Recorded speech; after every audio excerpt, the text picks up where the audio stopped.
തലസ്ഥാനത്തിന്റെ തലയുവിയായി അതിഷി മർലേന. അരവിന്ദ് കെജ്രിവാളിന്റെ പിൻഗാമി അതിഷി മർലേനയാണ് ഡൽഹി മുഖ്യമന്ത്രിയായി തിരഞ്ഞെടുക്കപ്പെട്ടത്. ആം ആദ്മി പാർട്ടി യോഗത്തിലായിരുന്നു തീരുമാനം. സ്ഥാനമൊഴിയുന്ന അരവിന്ദ് കെജ്രിവാളാണ് മുഖ്യമന്ത്രി പദവിയിലേക്ക് അതിഷിയുടെ പേര് നിർദ്ദേശിച്ചത്.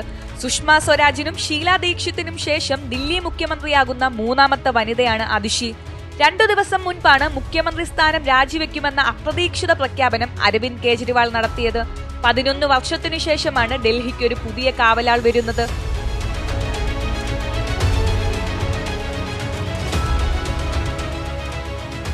മുഖ്യമന്ത്രിക്ക് പുറമെ വിദ്യാഭ്യാസം, പൊതുമരാമത്ത്, ടൂറിസം എന്നീ വകുപ്പുകളും കേജ്രിവാൾ കൈകാര്യം ചെയ്തിരുന്നു. നിലവിൽ ധനം, റവന്യൂ, വിദ്യാഭ്യാസം അടക്കം 13 വകുപ്പുകളിലാണ് അതിഷിക്ക് ചുമതലയുള്ളത്. ഡൽഹിയിലെ കൽക്കാജിയിൽ നിന്നുള്ള MLA ആണ് അതിഷി. പാർട്ടിയുടെ ആദ്യ വനിതാ മുഖ്യമന്ത്രി കൂടിയാണ് അതിഷി മർലേന.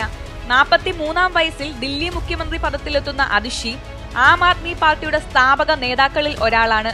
ആം ആദ്മി പാർട്ടിയുടെ രാഷ്ട്രീയ കാര്യസമിതി അംഗവും ഈസ്റ്റ് ഡൽഹി ലോക്സഭാ മണ്ഡലം യൂണിറ്റിന്റെ ചുമതലയും അതിഷിക്കുണ്ട്. 2018 ഏപ്രിൽ വരെ അന്നത്തെ വിദ്യാഭ്യാസ മന്ത്രി മനീഷ് സിസോദിയയുടെ ഉപദേശകയായിരുന്നു അതിഷി.